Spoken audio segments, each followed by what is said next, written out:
நடந்து கொண்டார்கள். அல்லாஹ் அவர்களுக்கு நேர்வழியை காட்டுவானாக.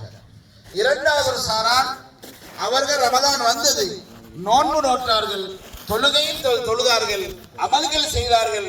ஆனால் அல்லாஹ்விடத்தில் உயர்ந்த அந்தஸ்தை அடைய வேண்டும் என்ற அந்த ஆசை அவர்களுக்கு இருக்கவில்லை. ஊரோட சேர்த்து நோன்பு நோட்டார்கள், ஊரோடு சேர்த்து நின்று வணங்கினார்கள். அல்லாஹ்விடத்திலே உயர்வை அடைய வேண்டும் என்ற அந்த ஆசை அவர்களுக்கு இருக்கவில்லை. மூன்றாவது ஒரு கூட்டம், அவர்கள் நோன்பு நோட்டார்கள், நின்று வணங்கினார்கள், அல்லாஹ்விடத்திலே ரிலாவை எதிர்பார்த்தார்கள், அல்லாஹ்வின் அன்பை எதிர்பார்த்தார்கள், அல்லாஹ்விடத்திலே உயர்ந்த அடியானாக இருக்க வேண்டும் என்று தங்களை ஏற்படுத்தினார்கள்.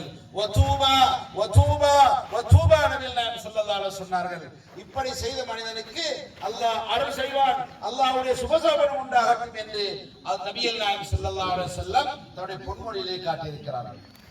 எனவே அன்புள்ள சகோதரர்களே, யாரெல்லாம் ரமலானிலே நாங்கள் தவறு செய்தோமோ, ரமலானுடைய நேரத்தை சரியாக நாங்கள் கழிக்காமல் விட்டோமோ, அவர்களுக்கான சந்தர்ப்பம் இந்த ஈதுல் ஃபித்ர் இந்த நாளையில் அல்லாஹ்விடத்திலே நாங்கள் மன்னிப்பு கேட்க வேண்டும். யா அல்லாஹ், மனிதனை புனிதனாக்கின்ற இந்த ரமலான் வந்தும் நான் இதில் புனிதமான ஆகவில்லை, நாம் முயற்சிக்கவில்லை, உன்னிடத்தில் மன்றாடவில்லை, உன் முன்னால் அறவில்லை, உன்னுடைய அமல்களை நான் செய்யவில்லை. எனவே இந்த ஈதுல் ஃபித்ருடைய நாளையிலேயாவது என்னை மன்னிப்பாயாக என்று கேட்டு அல்லாஹ் இந்த நாளையிலே மன்னிக்க காத்துக் கொண்டிருக்கிறார்.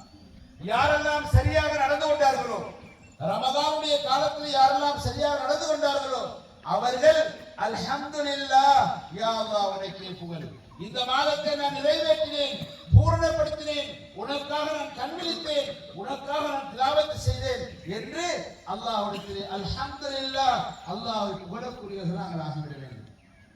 அன்புள்ள சகோதரர்களே, இந்த ஈதுல் ஃபித்ருடைய நாள் ஒரு மாற்றத்தை நோக்கி நமக்கு அடைய வேண்டும்.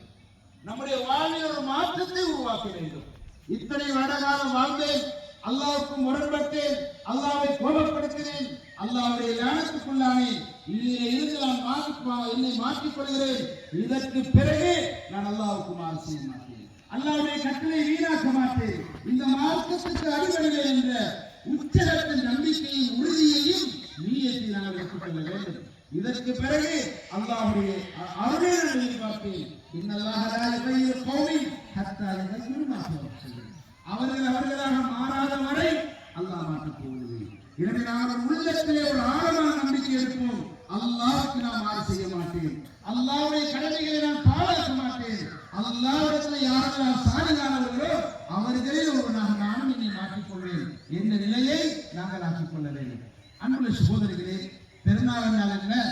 புத்தாடை அணிந்து மாற்றும் பெருநாளா? தன்னுடைய குடும்பத்தோடு தன்னுடைய மனைவி மக்களோடு மாற்றம் நாங்கள் இருப்பது பெருநாளா என்றால் கிடையாது. பெருநாள் என்பது உள்ளத்திலே சந்தோஷம் வர வேண்டும், உள்ளத்திலே ராகத்து வர வேண்டும், உள்ளத்திலே விசாலமான நிலை ஏற்பட வேண்டும். எனவே முதலாவதாக இந்த பெருநாள் நாங்கள் செய்ய வேண்டியது சிலத்துல் அர்ஹாம். வத்தகுல்லாஹ் அல்லதி தஸாஅலூன பிஹி வல் அர்ஹாம். அல்லாஹ்வை பயந்து கொள்ளுங்கள், அல்லாஹ் நாள மறுமையில் உங்களுடைய உற்றார் உறவினரை பற்றி கேட்பான். எங்களுடைய உள்ளத்திலே கசடு, வஞ்சகம், பொறாமை, குரோதம், கோபம் இவைகள் எல்லாம் நிறைந்து வைத்துக் கொண்டு பெருநாளை சந்தோஷமாக கொண்டாடுவது கிடையாது. எனவே சிலத்துல் அர்ஹாம், உற்றார் உறவினர்களோடு குடும்பத்தோடு மிக நெருக்கமாக நாங்கள் ஆக வேண்டும், ஒற்றுமையாக வேண்டும், அவர்கள் மீது அன்பு காட்ட வேண்டும். மனிதன் என்ற அடிப்படையில் ஒரு பேச்சினாலோ ஒரு செயலாலோ ஏதோ ஒரு வகையில் எம்மால் சில பிழைகள், தவறுகள், சில குறைகள் ஏற்படலாம். அதை நாங்கள் மன்னிக்க வேண்டும், நாங்கள் மன்னித்து வாழ வேண்டும், விட்டு கொடுக்க வேண்டும், மறக்க வேண்டும், பொறுமை உள்ளவர்களாக எங்களை ஆக்கிக் கொள்ள வேண்டும். எனவே அன்புள்ள சகோதரர்களே, உற்றார் உறவினர்களை வெறுத்து அவர்களை மறுத்து அவர்களுக்கு புறமாக நாங்கள் பெருநாள் கொண்டாடுவது என்பது கிடையாது. எனவே இந்த மஜ்லிஸிலே நாங்கள் எல்லோரையும் நாங்கள் சலாம் சொல்லுவோம், எல்லோருக்கும் சலாம் சொல்லுவோம், முசாபா செய்வோம், முஆனகா செய்வோம், மன்னிப்பு கேட்டுக் கொள்வோம். நான் யாருக்கு என்னென்ன அநியாயம் செய்திருக்கிறேன் என்பது எனக்கு தெரியும், அல்லது யார் எனக்கு அநியாயம் செய்தார்கள் அதுவும் எனக்கு தெரியும்.